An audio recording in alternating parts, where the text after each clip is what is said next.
सितंबर 2017, गुरुग्राम का एक नामी स्कूल। सिर्फ 30 मिनट में एक 7 साल का बच्चा बाथरूम के अंदर मृत मिला।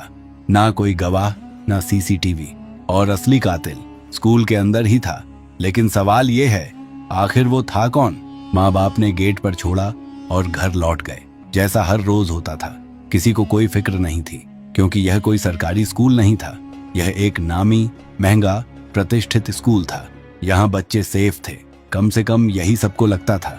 लेकिन उस सुबह स्कूल की दूसरी मंजिल पर एक बाथरूम के अंदर कुछ ऐसा हो रहा था जिसकी किसी ने कल्पना भी नहीं की थी।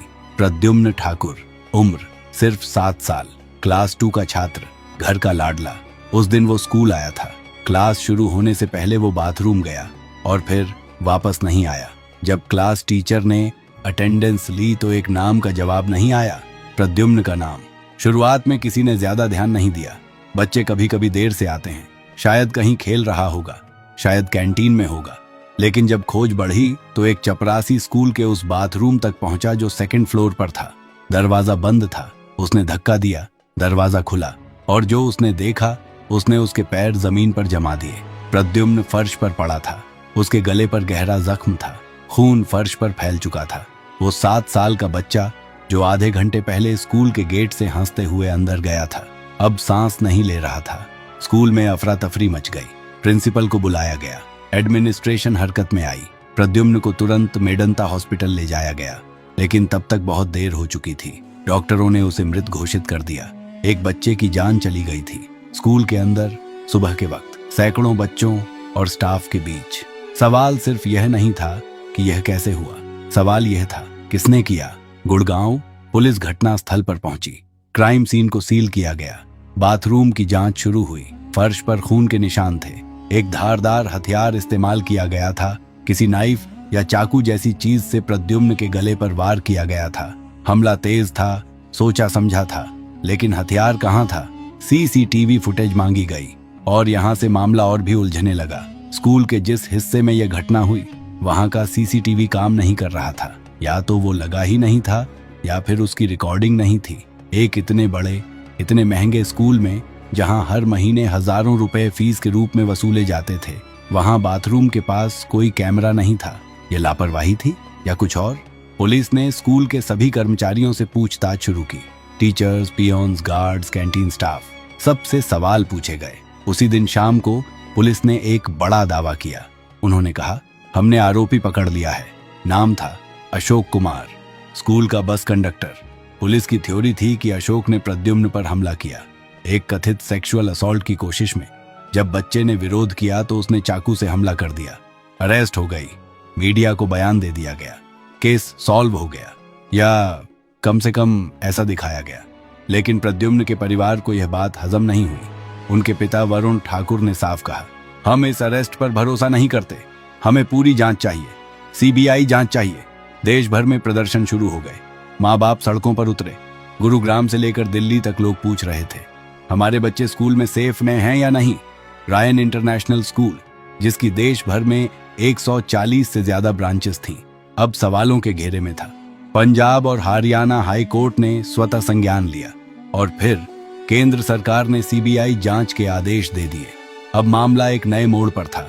सीबीआई की टीम ने जब जांच शुरू की तो पहले कुछ हफ्तों में ही एक चौंकाने वाला खुलासा हुआ। अशोक कुमार, जिसे पुलिस ने इतनी जल्दी आरोपी बना दिया था, उसका क्राइम सीन से कोई ठोस फॉरेंसिक कनेक्शन नहीं मिला। उसके कपड़ों पर खून के निशान नहीं थे। उसके पास से कोई हथियार नहीं मिला था। उसका कोई पुराना क्रिमिनल रिकॉर्ड नहीं था। और सबसे अहम, उसका कन्फेशन जो पुलिस ने लिया था वो कोर्ट में टिका नहीं। अशोक कुमार को बेल मिल गई। तो फिर असली आरोपी कौन था? सीबीआई ने जांच का दायरा बढ़ाया। स्कूल के हर कोने को खंगाला गया। हर व्यक्ति से दोबारा पूछताछ हुई और नवंबर 2017 में, घटना के करीब 2 महीने बाद, सीबीआई ने एक और अरेस्ट की। इस बार आरोपी कोई बाहरी व्यक्ति नहीं था। आरोपी था स्कूल का ही एक छात्र, क्लास 11 का, उम्र 16 साल। यह खबर पूरे देश के लिए एक झटका थी। सीबीआई की थ्योरी के अनुसार उस छात्र ने यह काम इसलिए किया क्योंकि उस दिन स्कूल में एक पेरेंट टीचर मीटिंग होने वाली थी। उसे डर था कि उसके खराब रिजल्ट्स की जानकारी उसके माँ बाप को मिलेगी। वो चाहता था कि किसी तरह वो मीटिंग कैंसिल हो जाए। उसने सोचा अगर स्कूल में कोई बड़ी घटना हो जाए तो मीटिंग रद्द हो जाएगी, और उसने एक मासूम 7 साल के बच्चे को इस प्लान के लिए चुना। यह सुनकर देश सन्न रह गया। एक 16 साल का बच्चा एक पीटीएम से बचने के लिए एक 7 साल के बच्चे को मार देता है। कैसी मानसिकता थी यह, कैसा प्रेशर था यह। और सबसे जरूरी सवाल, इस पूरे वक्त स्कूल कहां था? रयान इंटरनेशनल स्कूल के मैनेजमेंट पर भी एफआईआर दर्ज हुई। स्कूल के डायरेक्टर्स ऑगस्टिन पिंटो और ग्रेस पिंटो को गिरफ्तार किया गया। आरोप था लापरवाही, सुरक्षा में चूक और घटना को दबाने की कोशिश।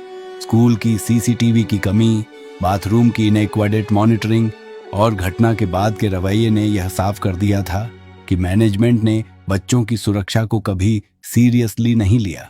जुवेनाइल आरोपी पर उसकी उम्र की वजह से जुवेनाइल जस्टिस एक्ट के तहत मामला चला। उसे एक रिफॉर्म होम भेजा गया। अशोक कुमार, जिसे बेकसूर होते हुए भी पुलिस ने गिरफ्तार किया था, जिसने जेल में समय बिताया, उसे ऑफिशियली बरी कर दिया गया। लेकिन जो नुकसान उसकी जिंदगी और उसके परिवार को हुआ वो कोई कोर्ट वापस नहीं कर सकती। और प्रद्युम्न का परिवार, वरुण ठाकुर और उनकी पत्नी, उन्होंने न्याय के लिए लड़ाई लड़ी, कोर्ट की सीढ़ियां चढ़े, मीडिया के सामने बोले। वो चाहते थे कि उनके बेटे की मौत बेकार न जाए। वो चाहते थे कि देश के हर स्कूल में बच्चों की सुरक्षा के लिए ठोस कदम उठाए जाएं। इस केस के बाद सुप्रीम कोर्ट और कई हाई कोर्ट्स ने स्कूलों में सेफ्टी गाइडलाइंस को लेकर सख्त निर्देश जारी किए। सीसीटीवी कवरेज अनिवार्य की गई, स्टाफ वेरिफिकेशन के नियम कड़े हुए, बच्चों की मेंटल हेल्थ और एकेडमिक प्रेशर पर भी बात होने लगी। लेकिन सवाल यह है, क्या यह काफी है? एक बच्चे की जान गई, तब जाकर सिस्टम हिला, तब जाकर नियम बने। प्रद्युम्न ठाकुर उस सुबह स्कूल गया था, यह सोचकर कि आज भी कुछ नया सीखेगा, दोस्तों से मिलेगा, घर आएगा। वो वापस नहीं आया। उसकी माँ ने उस दिन गेट पर उसे छोड़ा था, यह सोचकर कि बच्चा सेफ है। वो 7 साल के बच्चे को यह नहीं पता था कि उस दिन किसी और की जिंदगी का बोझ उसकी जान से ज्यादा हल्का समझा जाएगा। इस देश में हर साल लाखों बच्चे स्कूल जाते हैं। उनके माँ बाप उन पर भरोसा करते हैं, उस सिस्टम पर, उन इमारतों पर, उन लोगों पर जो उनकी देखभाल का दावा करते हैं। प्रद्युम्न की कहानी यह नहीं पूछती कि स्कूल सेफ है या नहीं,